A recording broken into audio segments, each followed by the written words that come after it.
In fact, Koichi is just like Deku. The only difference is not that he didn't meet All Might, but that Deku lost his quirk. However, in reality, Deku does have a quirk. It's just that it was taken away by someone else. Deku also had a quirk when he was a child. The doctor who examined Deku was the culprit who took away his quirk. It is revealed in the later plot of the anime that the doctor who examined Deku is an assistant of All For One, and All For One has the ability to steal quirks. In addition, it is actually very rare for Deku to be diagnosed with a quirkless constitution. It is very likely that the doctor detected that Deku had some powerful quirk and chose to report false examination results so that All For One could steal it. There are even some speculations that the super regeneration ability of the Nomu was originally Deku's quirk, but I think there are some loopholes in the speculation. Deku was diagnosed as quirkless more than 10 years ago, while All For One obtained a quirk of super regeneration within 5 years after All Might defeated him. The timelines don't match, and there is insufficient evidence. I wonder if you have noticed a detail. When Deku woke up from his dream, his room was in a mess, and there were traces as if it had been burned by flames. This kind of manifestation may be an embodiment of his latent quirk. I think it is very likely that he awakened the same flame quirk as his father. Moreover, from a genetic perspective, the probability of Deku being quirkless is extremely low. But among Shoto Todoroki's many older brothers and sisters, none of them have the case of being quirkless. It can be seen that when both parents have quirks, the probability of a child being quirkless is very low. In the Yakuza arc, Eri has the ability to revert the body of the person she touches back in time, even to the state before the quirk was awakened. The laboratory mice were even reverted back into a puddle of liquid. However, Deku, who was carrying Eri, was not affected by this at all. Only his body was being restored, and this gives rise to a new speculation. It is very likely that Deku's quirk has the ability to transform all negative effects into the power to strengthen himself. Perhaps if his ability hadn't been taken away at the beginning, Deku would eventually have followed the same path as Koichi and become a vigilante.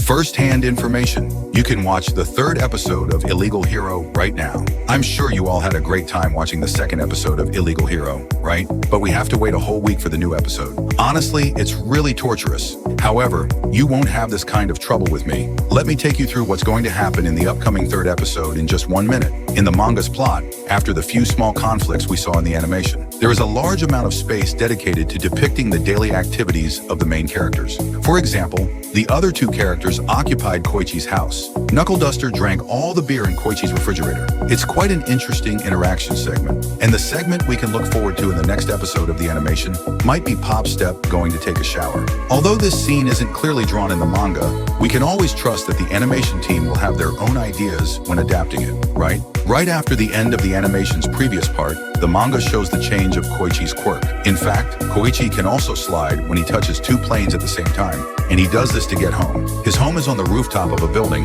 which looks like an illegal structure. As soon as he enters the door, he finds a strange uncle eating instant noodles in his house. After the chaos, the uncle puts on a mask, and then Koichi realizes that the uncle is Knuckle Duster. In a flurry, the doorbell rings again, and there stands a strange girl at the door. The girl rushes into the house impolitely and starts to put on makeup. It turns out that the girl is Pop Step in her normal state. She says she has a concert at night and wants to put on makeup and change clothes here. Knuckle Duster also says that they're taking a rest tonight. The 2 of them casually occupy Koichi's house. Koichi doesn't want to argue with him because it's almost time for him to go to his part-time job.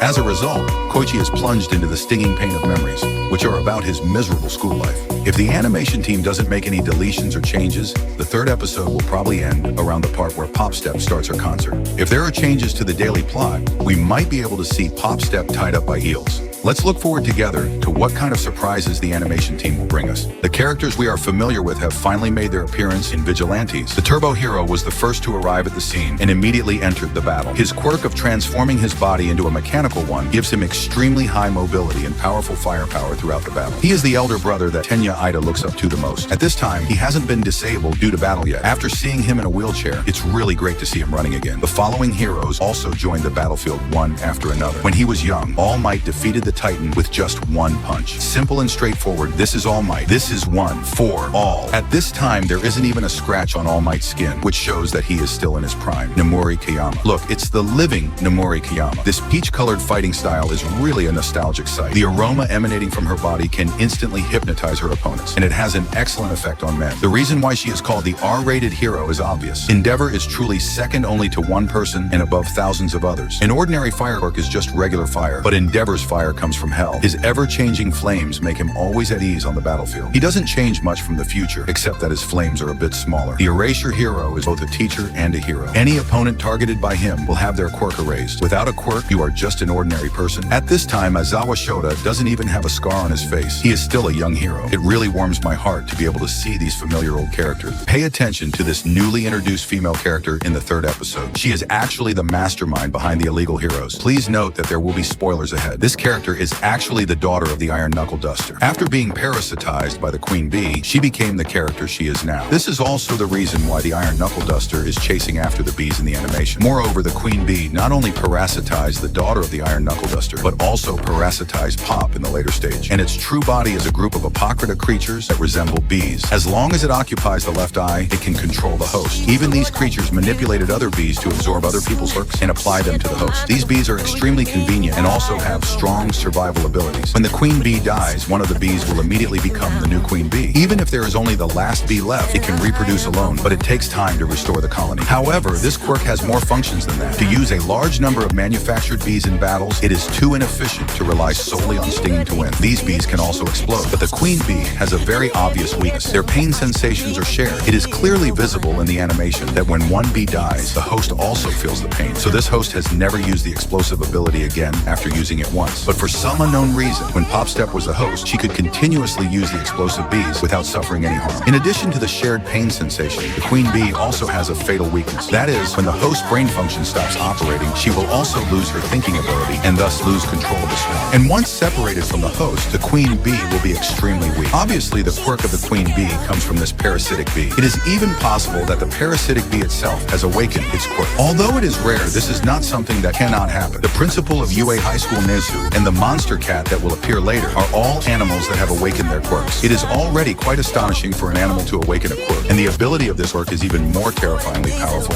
If Koichi had applied to Hero Academia just like Deku, his slide and glide quirk would surely bring about extremely distinctive performances. You might not know this. One of the reasons why Popstep pays so much attention to Koichi is that when Koichi was rescuing Popstep, he missed the entrance examination for the Hero High School. So Koichi should originally have been Deku's senior. And if we look back at the earliest challenges that Deku faced, Koichi might have better solutions. During the entrance examination, when facing the huge robots, Koichi doesn't need to launch a frontal attack like Deku did. He can take advantage of his own quirk to quickly slide and glide and move nimbly through the examination venue, observing the weaknesses of each robot. Once he spots the target, he can move at high speed to the back of the robot and use the inertia and the impact force of slide and glide to damage the power core or the joint parts of the robot. Moreover, his slide and glide is extremely fast. While evading the attacks of the robots, he can suddenly change the direction of slide and glide, making it difficult for the robots to lock onto his position, just like a ghost on the battlefield. In the obstacle race of the sports festival, Koichi's slide and glide quirk allows him to handle the situation with even greater ease. As soon as the race starts, he can use slide and glide to quickly set off on the track and seize the leading position. When encountering obstacles such as walls and trenches, he can directly rush up a wall by slide and gliding at high speed and then use the inertia to cross the trench. Or he can briefly slide and glide in the air above the trench to find the best landing point. When facing the attacks of other contestants, he can quickly change his route and avoid the danger with his flexible slide and glide. In the final sprint stage, he can give full play to the speed advantage of slide and glide to the extreme, rushing across the finish line like a bolt of lightning. Compared to Deku, who has to go all out at any time, Koichi's ability is superior when it comes to school activities. If Deku and Koichi were to swap positions, what astonishing plot would unfold? Today, let's assume a scenario where the protagonists are exchanged. When Deku and Koichi are of the same age, upon seeing Popstep being bullied, Deku would definitely take immediate action. At this stage, Deku, both in terms of his physique and quirk, is already incredibly powerful. When encountering such a situation, he would surely activate One for All in an instant and do his best to defeat the enemy. Perhaps the makeup on Popstep's eyes wouldn't even be smudged before the battle is over. This assumption seems a bit boring, so let's swap the two of them more completely. Let Deku be like Koichi and have never met All Might. Without a quirk, he encounters Popstep, who is being bullied. At this moment, Deku hasn't gone through All Might's training. His body is as thin and weak as Koichi's. Would he still choose to step forward? Friends who are familiar with My Hero Academia must remember that Deku's dream of becoming a hero will never fade away. In the first episode of the anime, when Deku still didn't have a quirk, he would still step forward to protect his bullied classmates. Quirkless Deku even rescued Bakugo from the enemy's grasp with his bare hands. He is someone who acts before thinking, so even if Deku has no quirk, he will definitely rush up to rescue Pop Step. He will definitely not think about stalling for time with the opponent. Instead, he will try every means to make Pop Step escape from the hands of the thugs, completely giving up on protecting himself. Maybe by the time Knuckle Duster appears, Deku will already be covered in injuries. Perhaps this is the most fundamental difference between Deku and Koichi. Koichi acts in a low-key and cautious manner. He has concerns when facing danger, while Deku has regarded All Might as his idol since childhood. In his heart, the mission of a hero is to protect others. Even if he has to sacrifice himself, he must fulfill that protection. Why was Koichi forced onto the path of being an illegal hero, vigilante? Does someone who harbors the dream of being a hero really want to become a vigilante? Koichi, just like Deku, desires to be a hero who saves others. However, his quirk is Slide and Glide, which is not suitable for combat. But he didn't give up on his ideal of saving others. He would go out every night to help people, until Koichi and Pop Step were harassed by some thugs. The sudden appearance of Knuckle Duster from the sky changed Koichi's perception of heroes. Unlike the image of orthodox heroes, Knuckle Duster exudes a sense of unruly and casual demeanor. This directly shattered Koichi's understanding of heroes. Knuckle Duster showed Koichi with practical actions that beyond the rules of the hero world, there is another way to safeguard justice. He began to ponder whether being a hero requires recognition from an institution. Roaming around the city, responding to crises more promptly, and reducing destruction and losses, such a mode of operation seems to be more suitable for a hero. Coupled with the fact that he went through some battles together with Knuckle Duster, Koichi gradually came to accept this behavior pattern of wandering in the gray area and maintaining justice in place of formal heroes. He started to cooperate with Knuckle Duster and others to solve problems that regular heroes might not be able to handle in a timely manner. Since then, he stepped into the world of vigilantes. Every choice Koichi made was because he saw the ideas he approved of in the activities of vigilantes. If justice always arrives only when the greatest danger emerges, then there always has to be someone who acts before justice does to smooth out surging undercurrent.